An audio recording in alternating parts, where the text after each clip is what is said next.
and welcome back to Ron Hasn't Seen, channel where I go over and watch movies I should have seen a long time ago. Uh, for October, we're doing a Halloween series, and today we are doing 1988's Child's Play. And to help me with this, I've got my brother-in-law Casey here. He's a big fan of these movies, right? I am a big fan of these movies and most horror movies in general. Yeah, you definitely lean more into the horror than I do, and particularly the campy slashery stuff.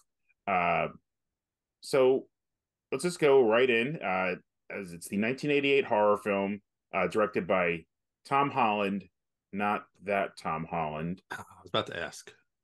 Uh, Written by Don Mancini and John Lafia, starring Catherine Hicks as Karen Barkley, Chris Sarandon as Mike Norris, Alex Vincent as Andy, and Brad Dourif as Charles Lee Ray and the voice of Chucky. Uh, the film opens kind of right in the middle of some action with the cop Mike Norris chasing down the serial killer Charles Lee Ray. Ray tries to escape into a toy store after being injured. When he realizes he's dying, he performs some black magic ritual to transfer his soul into the nearest body, which in this case happens to be a good guy doll. The ritual calls down some lightning and pretty much blows up the store.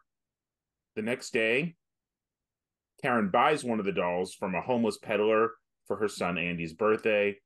Karen has to work late that night, so her friend Maggie babysits. Karen is defenestrated by the doll after insulting it. The cops are stumped by the tiny footprints.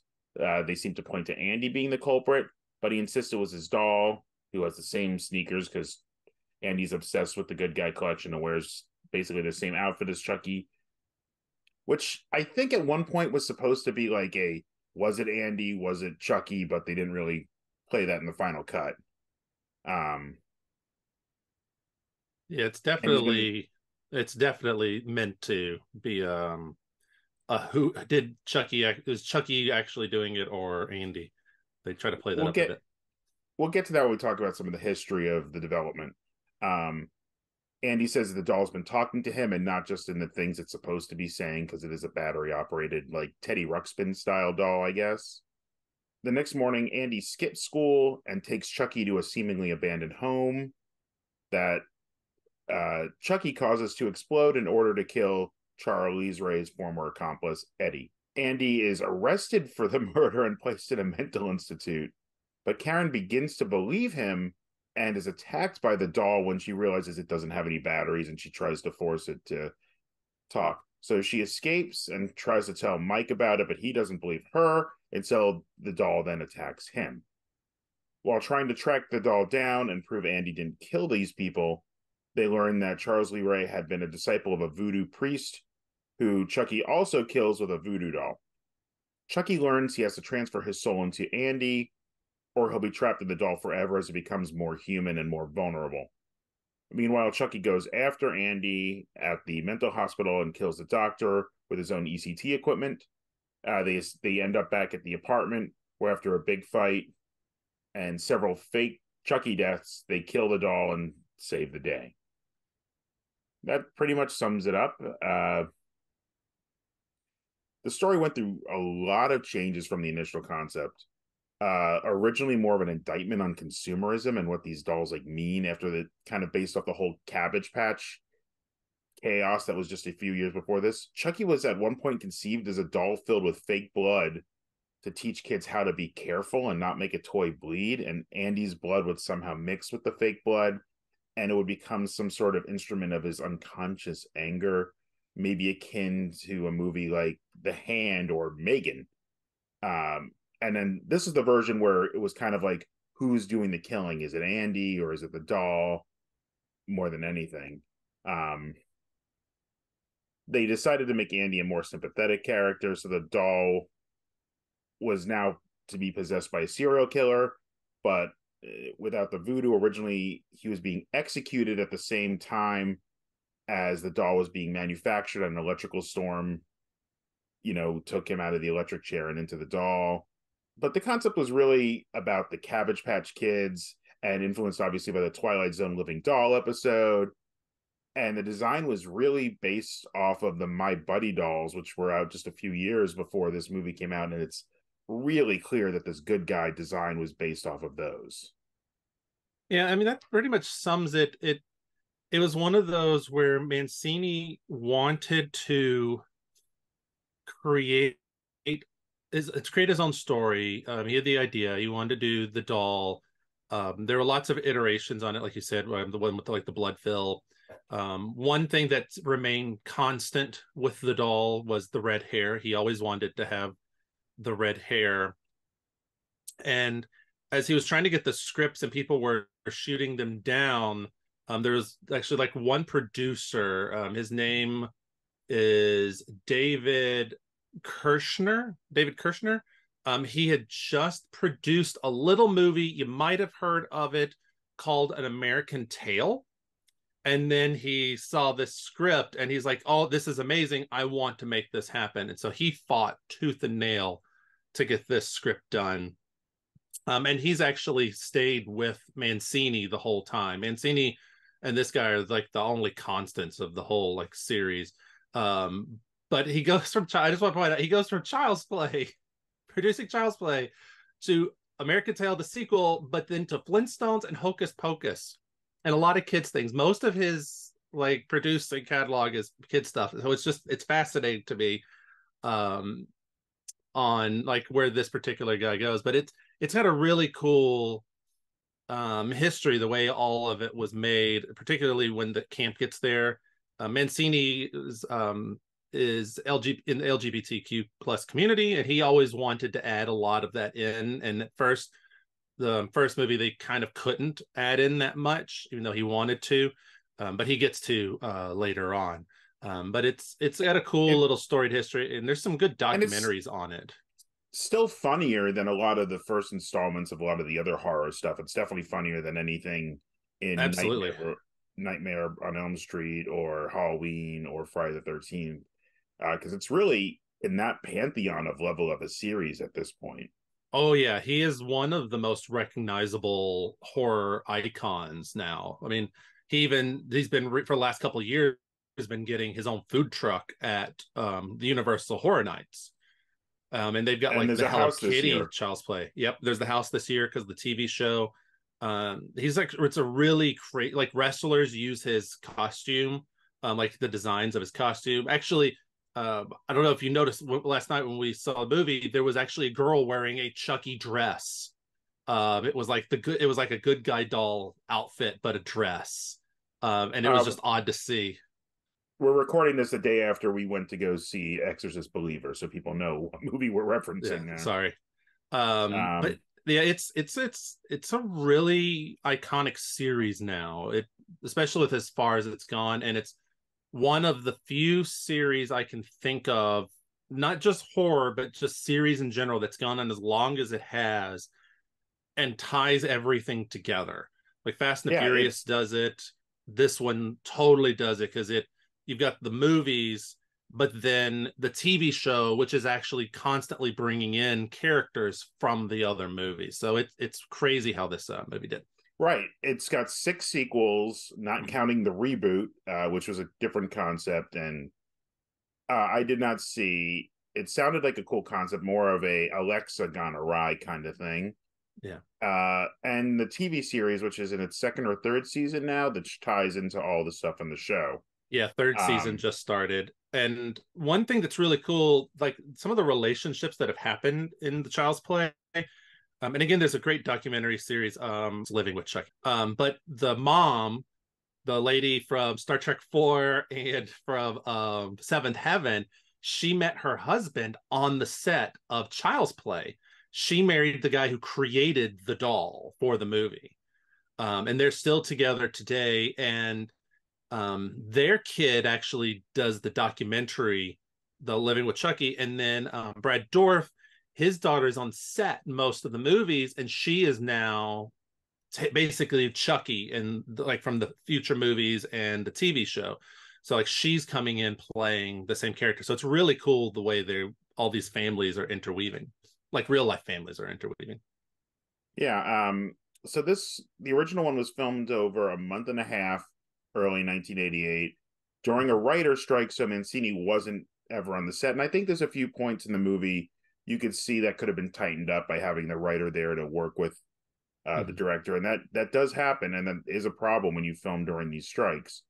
Uh, Well, you also have the director was notorious for being like really controlling, like to the point where there was a fight between him and one of the producers, and he literally threw a cup of hot coffee in the guy's face. Like that's yeah, so how off the hinge the director could get. right, we Sorry. this almost became an Alan Smithy film, which for Mhm. people who don't know, Alan Smithy is what a director will put on the title of the film if they're unhappy with it and the control is taken away from them. Which Mhm. after this film was shown to test audiences, uh, there were a lot of problems. One, Dorff didn't do the voice of Chucky in that. Um, Whoever does the voice, it was the person who did the voice. I can't remember their name here, but there's a scene where Andy's watching TV and it's like a person in a Chucky costume, like a Mickey Mouse style walk around costume. They did the voice in the original cut. It was an almost 2 hours long, so a half hour longer than this. Nobody really liked it. The studio put in this new cut, and Holland didn't agree to the choices because there's a fight over how much you see Chucky versus like kind of trying to make it an alien Jaws, like ooh, suspenseful thing. And so he left, and that's how we got this. But for a movie that had roughly $10 million budget, it was a big hit, 44 million on the initial release. And it got really positive reviews for kind of a horror film, Mhm. and it also received several Saturn Award nominations. And Catherine Hicks did win for Best Horror Actress that year at the Saturn Award. So it got it's a well respected film. I had seen parts of some of the sequels. I'd never really watched it. I knew more of the camp that came later with it, and I was expecting a little bit more here, and I was surprised that there wasn't. But I genuinely enjoyed it. I think there's a lot of good tense moments here, even if there's a lot of flaws to the story. Like I think if you were doing the reboot today and keeping the story, you would have seen a little bit more of Charles Lee Ray doing like voodoo stuff with as a serial killer. Like we don't this kind of hinted when it goes to his apartment. And this all could have been stuff that was cut. Like we Well, really don't know. the voodoo stuff, Mancini said that it was there, but it kind of got cut out. But it really gets brought back in the fourth movie. They really go in to the point where one of the characters actually has a book, Voodoo for Dummies, to stress the voodoo of it. And then that's when the series, I mean, that's also when the series goes camp, but they really start to embrace that little bit. And to the reboot that they did, a fun thing of it, the studio owns the name Child's Play. That's why after the third one, once things started to like break up between the studio and the writer and producer, they had to switch to Chucky's. Bride of Chucky, Seed of Chucky, Cult of Chucky, all that, because they're not legally allowed to use the name Child's Play. There's something that goes on with Child's Play 2, and I don't 100% know what it is, and Child's Play 3, because sets can do 2 through 6, but they can't include the first movie because of whatever the legal obligations are that go along with it. But that's why this when they did the reboot, it's actually Child's Play. Mancini cannot touch the word Child's Play anymore, or the name Child's Play anymore. Yeah, I forget he had a couple different titles, and there was obviously the studio or the producers who put that in. That wasn't his title. Right. Um, but yeah, I think there were some ways to tighten it up. I and they definitely were dancing that line of playing with was it Andy or was it the doll for like 5 minutes, Yeah, I love how and when they do that. it didn't play. I don't think it played well enough. I mean, obviously, I knew it was the doll, so Right. maybe it was a retrospective thing, but it was also just like I don't think it played well. I think it's like the way it looked and things like that. It was very clearly Chucky who committed the first Yeah. murder. I think there wasn't enough buildup for Maggie's death. I think that could have stretched It does go if you put really a fast. little bit more creepiness in the front end. I think it could have been more effective in that. I But it's a wonder. fun movie no matter what. Yeah, I wonder what it would have been like in that to go in blind in this and not know that Chucky is Chucky, to just 100% go in blind. And would you actually buy that Andy is possibly the killer? I'm guessing the marketing kind of probably would be have spoiled that even back I then. I don't remember I've seen the trailer before. I don't remember how much they show of Chucky as the killer, but it would be really cool if I could find someone who's never seen it or heard of the series. That's the problem. It's so iconic pop culture wise to show it, but they do play with that in all the movies. There's always someone who Chucky talks to quietly that we can't hear, and it's always like this: are they crazy? Are they not? Of course, the audience knows, but everyone, no one else seems to know. Also, I Yeah. love that Chucky's motivate, like Chucky's everything is frame all murders on the person who can hear me, because he's like throwing Andy down the hill.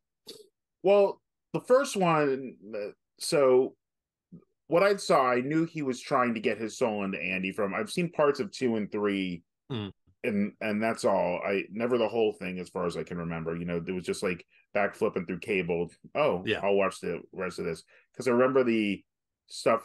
Maybe I just remember the trailer for 3 being in the military academy, Hmm. but I definitely remember the conflict that 2 ends up at the factory Yeah. at the very end. So that I really remember. I knew he was trying to get his soul into Andy, but that's not how this movie begins. He just wants revenge, and that's all he's Hmm. out for is to kill the cop and kill his partner. Which it's weird that a serial killer has a partner, and he just wants revenge because the partner left him to die when the cops found were chasing them. Which there was definitely a scene that led up to the chase that was cut. That was very clear that uh, Mike had disguised himself as a woman to get uh, Charles Lee Ray to attack him. So that was in the original cut, or at least in the original script. I don't remember at what point it was cut, but that was there to kind of lead into that opening scene because you start right in the middle of the chase. It's a Right. very abrupt opening. But this movie doesn't kid around. It just jumps into everything. It's here's this opening scene, you know, bodies in the doll. They don't really tell you it, but I think it's so hinted. Well, it's hard to tell what it's one of those things. It's hard to tell what people going into a theater for the first time would have known Right. without it being an icon. But I mean, I'm guessing the marketing and everything had to put that to this because otherwise, like, it doesn't. You're not supposed to suspect that. You don't understand what's going on the rest of the thing. Like Andy just suddenly starts killing just because he's got the doll. That doesn't make any sense. And I think that's where a lot of this could have been tightened up or might have been cut. That's my only problems with this movie is really that first act setup leaves things too vague. Mm. Um, But one I was gonna say back to like the serial killer with a partner, which is yes, absolutely odd. It's odd and funny to me that Charles Lee Ray is the strangler. I think he's the Lakeshore Strangler. He doesn't strangle people, and it cracks me up that because he keeps the name in the other movies, they'll still refer to him as the Lakeshore Strangler. It doesn't strangle people. It's yeah, always made me laugh once I realized that. and one of the things like I always liked how he got his name was a combination of Charles Manson, Lee Mm. Harvey Oswald, and James Earl Ray. So Yeah, just throw 3 of the most famous killers in together. and it's There an you go. iconic name. You don't forget it once you hear it. No, What I did you mean what did you think of as the movie progresses, the doll becoming more human? it was a good explanation for why he wanted to get out of it. Because if the doll was more invulnerable, like it just a bullet would go through it, I don't see why he would want to get out of it. It wasn't going to age. It wasn't going to do anything, unless he just wanted to be out in public more and not be seen. Which is why I guess he has Andy carrying him around instead of doing things on his own. At the beginning, though, he could have just put on Andy's clothes and like a hat and walked around and took the subway himself instead of being carried around. Hmm. Uh,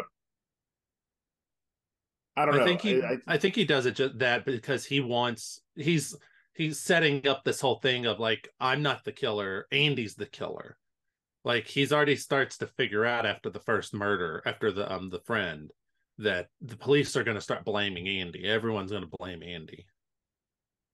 Yeah, and the movie does a lot of weird like subversions of what you expect. Like when you first meet Maggie, like her he and or she and Catherine Karen are Karen. being yelled at by the boss, and you're like, that guy is such an a-hole. I expect him to get knifed at some point during this movie.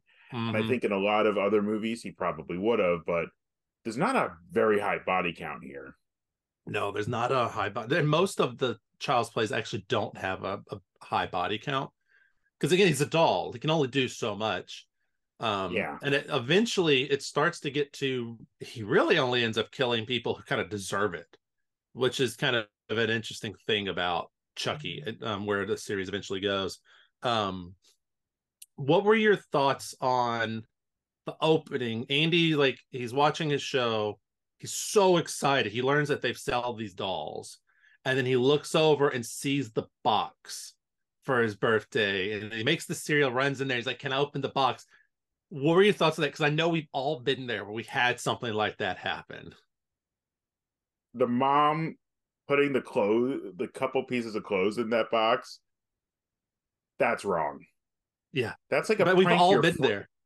that's a prank your friends do, not your mom. But yes, so those weird presents you like, yeah, and I kind of saw it coming because like how did she get that doll already at this point? Like Oh yeah, all those dolls would have been burnt or in evidence. How that doll survived the lightning strike and got back in a box and then the fire makes no sense, which is part of what the voodoo ritual calling down the lightning is like, okay, so you're gonna kill both people involved in this soul transfer? yeah. It is definitely one of those weaker, weirder moments of the series. Um, and I never it never actually occurred to me until you just said it. Like, how does he get like? Did he just find a random box that was left after he get changed and then open it up, rip a doll out, and put himself in it? Like, Well, how no, does he that work? you see him pull the doll out of the box and like lay his hands on it to Right. do the whole. Or how does it get back in the That's what I'm box? talking about. How does it Yeah, get back in? Because I assume that box would have been destroyed with the lightning blast. So I assume it would have had to been a peripheral box somewhere, and that he opens it up, puts himself in it, and then closes. Because the box is at least damaged when yeah, she buys it from the homeless man. which is a weird thing because like it's not like the cops didn't know this was there. Like they would have been on the scene and all this all like instantly. There wasn't time for the homeless guy to like loot the scene. It's a minor Well, plot hole, but you just kind of got to go with it for the fun of the movie. yeah, I assume in that instance, because Chucky would have known that himself, I assume he drags a box out into the alley to make the switch. It's the only thing that makes sense, but it is a plot hole because it's up to us to use our imagination to figure it But out. once again, I don't know what exactly was cut in that extra half hour. I don't know if it's available anywhere because the studio really didn't like that half hour. I've never Um, seen any deleted scenes from it, so I'm and it not might have I'm not been sure. one of those things where Holland filmed because Holland wanted to kind of like maybe he did show that and then the studio took it out to leave that little bit of suspense about whether the doll was actually alive or not or just Hmm. influencing. Trying to see. I thought I know in a lot of the documentaries they talk about. I was trying to see. I thought it was closer to it. It's way off. That Brad Dorff, one of the reasons they wanted him was because of his performance from One Flew Over the Cuckoo's Nest. Yeah, For some he's reason got a in my pedigree. Like oh yeah. if you don't know like Worm Tongue from Lord of the Mhm. Rings, and he was in One for the Cuckoo's. Was he doing a Jack Nicholson voice as the voice of Chucky originally? Like, I because don't that's what it really sounded like to me. I guess I can see it. I've never thought about who he like whatever his voice came from, and I don't think I've heard him mention where the voice actually came from. Uh, So yeah, it's a good horror movie. I definitely recommend it. Um, It's a the fun sequels are series. the sequels are definitely going to be more fun from my understanding. Like what I've seen, the parts I've seen, they just, even though 2 and 3 are more horror than camp, they're still campier than this. Three Like, definitely goes more towards the camp than two does. but even the doll gets more over the top with the way Yeah, they present him. And that's just part of these things. You have to one up your murders, you have to one up the one liners, you have to do those things. Um, and this the series just let's kept say going. Like, I was gonna say the it gets when they you just talk about the topping themselves when they have to get to bride, and he gets a bride, and then seed he has a kid, and then they the studio obviously didn't do very well financially, and so when the studio's like, all right, you can do another one, but it's gonna be really low budget, and they really go back to square one for not Cult of Cult. Chucky, Curse of Chucky, because it's basically a haunted house movie. It's just like one set, and then Cult starts to amp it up. And then after Cult, they came up with the idea for the TV series, and they really start to bring everyone back. And one thing they've maintained, they don't do CG for him. They still, even in the TV show, they still do puppets. They do The puppets and puppetry was animatronics. fantastic. I will Yeah. say in this, the scenes where you could tell there was somebody in a Chucky costume running around don't look as good as the movements that were obviously animatronic, because it should look a little animatronic. It's a doll, even though he's alive. I think giving it that kind of mechanical, not quite human feel adds to the creepiness. Oh yeah, absolutely. Yeah, I just for the level of the camp, like when I was reading up on some of the sequels, like I knew Jennifer Tilly played the wife character. I forget the name of the doll. Tiffany. Tiffany. I forgot that they actually try and put she tries to take over Jennifer Tilly, the actress Jennifer Tilly's body in one of the movies. Like they just Yeah. that's that's a kind of moment which I think works in something like this. But when they like, I think it was Ocean's 13 when they try to have the Julia Roberts character impersonate Julia Roberts. Mm-hmm. That's when that movie lost me. But I think in this, something like that works. Yeah, it really works, especially when they do it. And then they even try to like when you start to think about it and you're like, it's Jennifer Tilly playing Tiffany playing Jennifer Tilly. Like it really, and once it starts to boggle your mind, you just run with it and roll with it. And you're like, this is amazing. And then in the TV show, it's you're with Jennifer Tilly or Tiffany, and her friends come over, so you get like Joey Pants in a scene of Chucky because he's friends with Jennifer Tilly, and he doesn't know that she's Tiffany. So it's hilarious when they start to weave all that together, and you can't help but laugh and just fall in love with it. And something else the TV show does, other than again, they bring back Andy. So Andy, the actor who plays Andy, Alex Vincent, he's in Child's Play 1 and 2. Child's Play 3 comes out a year after 2, and it's a time jump, which is why they use a different actor. They get Alex to come back for some of the later movies and then the TV show. Uh, but they start having Devon Sawa from Final Destination is in the TV show, and they keep finding ways to bring him back. He's always playing a different character, but they keep bringing him back, and it's hilarious how they do it. Like it's such a genius series, and I've told you before, I really don't like dolls, like porcelain dolls. They freak me out, things like that. This was too close to that when I was a kid, and I stayed away from this like it was the plague. And it was honestly listening to another podcast just discuss it in the social commentary and walk through all the movies. I was like, this sounds interesting, and I went back and tried it. And my wife loves the Child's Play series, so I gave it a try, and I fell in love with it because it's just so campy and so strange and hilarious. The way they do it, and none of the murders ever get so over the top. We're not talking Friday the 13th style murders. They're all really cheesy, and even in some of the later ones where they do try to go over the top, they're done in such a hilarious way. They're not scary. It's just they're funny deaths. It's the best way I can do Yeah, it. It's a good series. I like it. I'm Two probably thumbs gonna up. go watch more of them just for fun. I'm trying, even though I'm not doing everything on this channel. Yeah, Uh, I think you can. They're tight movies. They're all roughly 90 minutes, so they're easy watches to get through. I definitely recommend it, especially if you're in for a little bit of camp and not too campy with this first one. Mm. Uh, I know the reboot got okay reviews, not great, but it's just I think it took itself a little too seriously. I think was a bit of it, but I haven't seen it to compare. But we'll watch this. And hey, Casey, thanks for coming on. I know you're a big fan of this, so I wanted Yeah, to no get problem. somebody who likes these. Uh, No problem.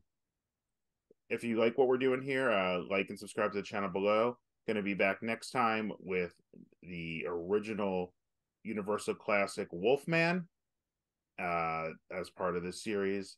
So thanks again for watching Ron Hasn't Seen, and have a good night. Have a good one.